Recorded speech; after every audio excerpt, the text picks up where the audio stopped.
Well, the classic 350 has officially gone back to Royal Enfield, and I'm a bit gutted about it, to be honest. Great little bike that, but don't panic, I've not been left empty-handed. They've replaced it with this, the Shotgun 650, a bike that somehow exists without anyone really talking about it. Okay, so this video is not a full review. This is just my first impressions on what might just be Royal Enfield's most overlooked motorcycle in their entire range. I suppose you could say the Shotgun is the oddball of the 650 family. Yes, it runs the same lovely 648cc parallel twin as the Interceptor and the GT, but from the frame upwards, it's a completely different animal. It's got this factory custom bobber vibe with an aggressive cruiser stance, upside down shower forks, mid controls and a proper stripped back look. But the standout party trick is the modular rear end. The whole rear subframe unbolts in minutes, so you can switch it from solo bobber to 2-up cruiser or luggage ready tourer in no time. It's not your usual Enfield heritage machine, it's the one with attitude. And you know what I don't understand? On paper, this is one of Royal Enfield's most unique and best spec'd motorcycles. Proper suspension, modular frame, bold styling, loads of factory accessories. It should be everywhere. But out on the road, you barely see the Shotgun. I don't anyway. It's as if the spec sheet was shouting, but the public just didn't hear it. No, there's got to be another reason why this didn't get snapped up like the Interceptor and the Continental did when they were released. Maybe it rides like an absolute pig. There's only one way to find out. We need to hit the road. And hopefully at the end of this video, we'll be able to answer the question, is this Royal Enfield's most overlooked motorcycle? Let's go.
After a short time on the bike, here's what I've figured out. It carries its weight surprisingly well, and on smooth, winding tarmac, it really comes into its own. You barely have to nudge the bars, just the slightest input, and it settles into corners and floats from one to the next, using that low down grunt to keep momentum without any effort. Now, it might not look it, but it's 3 degrees today, so I took things at a sensible pace, and that seems to be where this bike feels most at home. The engine isn't chasing revs. Yeah, you can rev it out if you really want to, but it's pointless.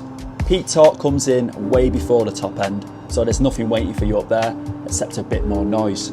Keep it smooth and the engine is lovely. Really flat, really even, nothing dramatic. But it'll pull away from the lights without breaking a sweat. With no rev counter, you're shifting by feel, and that suits the bike perfectly. If I had pushed harder today, I'm pretty sure I'd have started catching those mid-mounted pegs in the twisties. That's something to keep in mind. The handling fills you with confidence, and it almost convinces you you're on something sportier than you actually are. Speaking of the pegs, the positioning is spot on for me, really comfortable. You're not folded up, you're not stretched out, it just feels natural.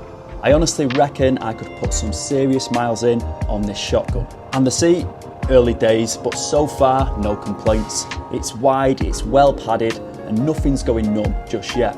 I'll need more time before giving a full verdict, but first impressions are very promising.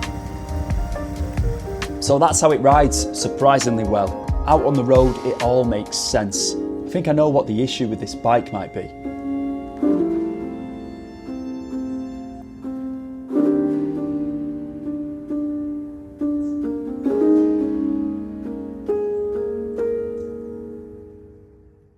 So, as you've just seen, this thing definitely doesn't ride like a pig.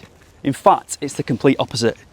I think the reason why this bike didn't take off like the other 650s is that it's got a bit of an identity crisis. It doesn't fit into a neat box. It's not a pure cruiser, not a traditional bobber, and not a proper retro roadster. It sort of sits somewhere in the middle of all of them. I guess if this bike was a human, you'd refer to it as a non-binary. Now, I'm not up to scratch with all that, to be honest with you. What I'm trying to say is that it hasn't got a label as such. Anyway, when a bike doesn't clearly tell you what it is, most people don't know what to do with it. Who actually cares what category this bike sits in? Beneath all that, you're getting a really good motorcycle here. And at the end of the day, you're kind of getting 3 bikes for the price of 1. Winner, winner, chicken dinner. The question at the start of this video, is this the most overlooked Royal Enfield? Well, I can't answer that fully yet. It is still early days and I've got this bike for almost 4 weeks. In the next video, I'm heading up to the Lake District for a couple of days, putting some proper miles on it, and by the end of that trip, I'll have a much clearer answer for you. And I'll be able to give you a full review too. I see a lot of motorcycle content creators on YouTube, and they'll get a bike from a dealership, ride it for an hour or 2, and then try and review it. Now, you'll never see that on this channel. I believe you've got to get as much seat time in as you can to get a proper verdict. You know, it's like dating. You meet a girl or a guy, whatever lights your candle. At the start, you know, you're in the honeymoon phase, it's all good. But down the line, the true colours start to show and cracks start to appear. No, I don't mean them cracks. Right, I'm waffling on a bit now. Anyway, first impressions with the shotgun are positive. I guess this underdog might have a bite to it. That was cringy, I'll probably cut that one out. Anyway, I'll see you in a bit.